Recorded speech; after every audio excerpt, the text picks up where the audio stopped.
বন্ধুরা নমস্কার। বিষয় ঠকে গেলে আফসোস কেন হয়।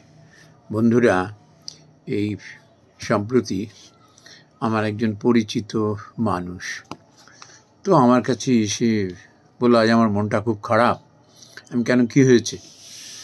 বললো, মানুষকে কি বিশ্বাস করা অপরাধ? আমি কেন, কি হয়েছে কি? বললো, আর বলবেন না, আমার কম্পিউটারে একটা সমস্যা হয়েছিল। আমি এখান থেকে বই নিয়ে কলকাতায় গেলাম, তো একটি দোকানে গেলাম, সেখানে যে ভদ্রলোক আমাকে অ্যাটেন্ড করলো, তো ভদ্রলোককে দেখে কেন জানি না নির্ভরযোগ্য মনে হলো। তারপর কথাবার্তা বলার পরে ওর ব্যবহার, কথাবার্তার যে স্টাইল আর কি, এমনভাবে আমার সঙ্গে কথা বলতে শুরু করলো যে আমি বুঝতে পারলাম যে না, এ হয়তো ঠিকই বলছে। তাই আমি বললাম, ঠিক আছে, আমার এইটা তাহলে আপনি বদলে দিন। তো আমি বললাম এরকম যে, দেখবেন ভালো পার্টস দেবেন, আমি আপনার সঙ্গে কোনো বার্গেনিং করবো না। আপনার সঙ্গে কথা বলে কিন্তু আমার খুব ভালো লেগেছে, আপনাকে ভালো মানুষ বলেই মনে হয়েছে, এবং আপনাকে মানে সম্পূর্ণভাবে বিশ্বাস করছি। আপনি ভালো পার্টস দেবেন এবং আপনার যে ন্যায্য মূল্য, আপনার যা সার্ভিস চার্জ আমি দেবো, সেখানে আমি 1 টাকা কমাতে বলবো না। তো এই বলে সে দিয়ে দিল তাকে দায়িত্ব। ওমা, সে আবার কি করলো, ওই দোকানদার আরেক জায়গায় নিয়ে সেটা চলে গেল। তখন বললো, আপনি আরেক জায়গায় নিয়ে যাচ্ছেন? বলে, না না, এটা এখানে হবে না, আমাদের আরেকটা ওখানে সার্ভিস সেন্টার আছে, ওখান থেকে এটা ঠিক করিয়ে আনবো। তো ঠিক আছে, ওই যে বিশ্বাস করেছে। এবার বারবার যদি ক্রস করে, হয়তো ভদ্রলোক মনে দুঃখ পেতে পারেন, অবিশ্বাস করছি এরম ভাবতে পারেন। এটি ভেবে সে আর কিছু বলল না। 7 ঘন্টা 45 মিনিট পর ওটা নিয়ে আসলো। তো নিয়ে এসে বললো, আপনার পার্টসের দাম এই, সার্ভিস চার্জ। সে একেবারে বলার সঙ্গে সঙ্গে পুরো টাকাটা দিয়ে দিল। এবার বাড়িতে এসে কি মনে হলো, আচ্ছা একবার দেখি তো, আমি তো কলকাতায় এটা কষ্ট করে নিয়ে গেলাম, এত ভারী জিনিস কাঁধে করে, আবার ওখান থেকে নিয়েও আসলাম, দেখি আমার কতটুকু লাভ হয়েছে। আমি দেখি এই কষ্টের জন্য আমার কতটা টাকা সেভ হয়েছে লোকাল জায়গার থেকে। এবার সে 2-1 পরিচিতের সঙ্গে, যারা এইসব রিপেয়ার টিপে, তার সঙ্গে কথা বললে দুজনের সঙ্গে কথা বলার পরেই সে খুব মর্মাহত হলো। প্রায় 5 টাকা তাকে ঠকিয়েছে সেই দোকানদার। তো সেইটার জন্যই ও খুব মর্ম ব্যথা পেয়েছে, এবং এখানেই ভিডিওটি শেয়ার করা। তো বললো, মানুষকে কি বিশ্বাস করাও অপরাধ? আমি তো ওনার সঙ্গে কোনো বার্গেনিং করিনি, কখনো আমি বলিনি যে এত পয়সা দেবো না বা কিছু। আমি ওনাকে ফ্রি একদম ব্ল্যাঙ্ক চেক দিয়ে দিয়েছি যে আপনি ভালো জিনিস লাগাবেন, যা দাম হবে, আপনার যা সার্ভিস চার্জ আমি দেব। সে বাজার দরের থেকেও দাম বেশি নিল, সার্ভিস চার্জ বেশি নিল। আমাকে যদি বলতো যে আমার কিন্তু এত টাকা বেশি দিতে হবে, আমি তা দিয়েও আমি কিন্তু খুব শান্তি পেতাম, যে আমি এই অন্য দোকান থেকে করিয়ে নিয়ে এসছি। সত্যি কথা যদি বলো, অন্য দোকান থেকে করিয়ে নিয়ে এসছি, আমার এই যাতায়াত, জিনিস কিনে নিয়ে আসা, এর জন্য তার পারিশ্রমিক আছে, এই জন্য আমি এত টাকা নিলাম, সেটাও যদি বলতেন উনি, আমি তাতেও খুশি হতাম। কিন্তু একটা মানুষকে বিশ্বাস করবার পরে এইভাবে ঠকিয়ে দেওয়া, এটা আমি কিছুতেই মেনে নিতে পারছি না। আসলে কি ও বলছে, আমি না মনে করি, যদিও আমার এটি কষ্টার্জিত পয়সা, তবু আমি মনে করি এটা ভগবানের পয়সা। এখানে আমি কখন আমার ইচ্ছে খুশি মতো খরচ করে আমি ভগবানের কাছে অপরাধী হতে চাই না। আমার কষ্ট, এখান থেকে অত দূর গেছি, কষ্ট হয়েছে সারাদিন এত দূর এখান থেকে যাওয়া, প্রায় আসা যাওয়া 50 কিলোমিটার রাস্তা। আমার এই কষ্টটা না,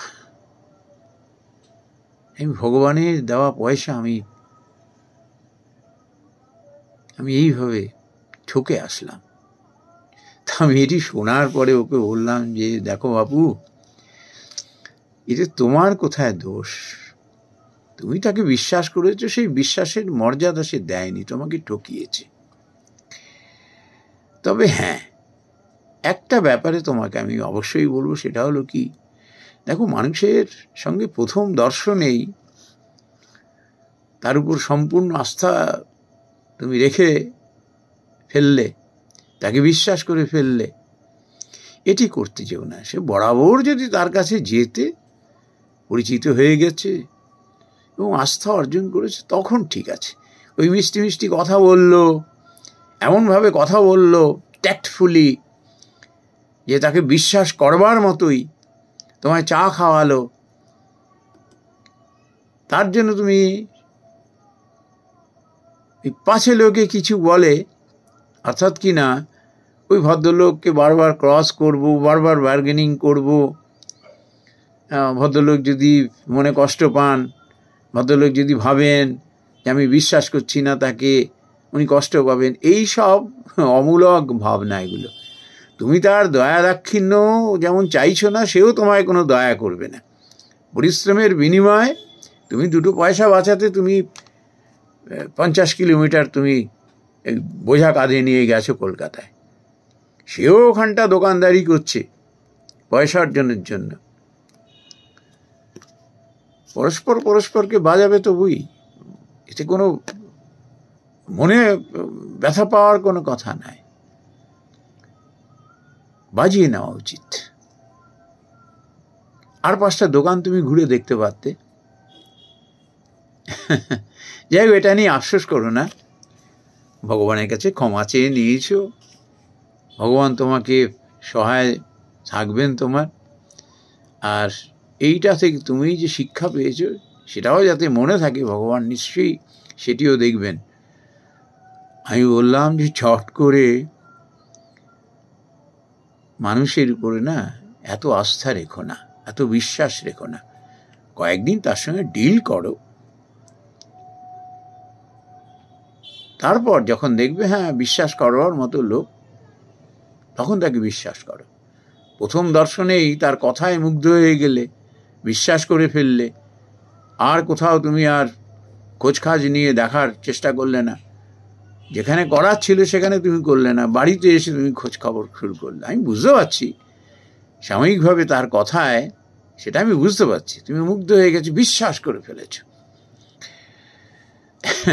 এটি থেকে সাবধান হবে, এই শিক্ষাটা তোমায়। দেখো, অভিজ্ঞতা বিনা পয়সায় হয় না, মানুষ এরকম আক্কেল সেলামি দিয়েই অভিজ্ঞ হয়। তো বারবার যদি তাকে আক্কেল সেলামি দিতে হয়, তখন সেটা গ্রহণযোগ্য নয়। এই শিক্ষাটা তুমি মনে রেখো, তাহলেই ভগবান তোমায় ক্ষমা করে দেবেন। তো আমি সেটি বলার পর হয়তো কিছুটা সে আত্মস্থ হয়েছে, কিন্তু আমার একটি কথা, যে ছেলেটি বিশ্বাস করে তো কোনো অপরাধ করেনি, তাই জন্য তাকে ঠকাতে হবে? এটা মনে রাখতে হবে যে একদিন তো ঠকালাম তার বিশ্বাসের সুযোগ নিয়ে, এর জন্য কিন্তু বারবার জীবনে ঠকতে হবে। এই জন্য এখানে ক্রেডিট নেওয়ার মতো কিছু না। ঠকিয়ে দিলাম, বেশ 500 টাকা পকেটে পুরে ফেললাম, এটা কোনোভাবেই মেনে নেওয়া যায় না। এটা নৈতিক অপরাধ যেমন, তেমনই সামাজিক অপরাধও বটে। অন্যের বিশ্বাসের সুযোগ নিয়ে, অন্য আস্থা অর্জন করে, আস্থা রেখেছে, তার সুযোগ নিয়ে তাকে ঠকানো, এটা কখনোই উচিত না। এইভাবে কখনো ব্যবসা টিকে না। এর কিন্তু মূল্য দিতেই হবে একদিন না একদিন। আর যারা এইভাবে প্রথম দর্শনেই বিশ্বাস করে ফেলে মুখের কথাতেই, ওই ঠাকুর শ্রী রামকৃষ্ণদেবের একটি কথা বলতে হয়। তারা এক ভক্তেরম বাজারে ঠকে এসেছিল, তাকে খুব বকাবকি করেছিল। আরে ভক্ত হবি ঠিক আছে, কিন্তু বোকা হবি না, যাচাই তো করবি বাজারে গিয়ে, 5 জায়গায় ঘুরে ঘুরে তো দেখবি,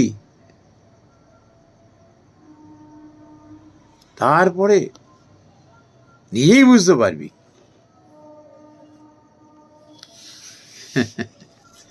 নমস্কার বন্ধুরা।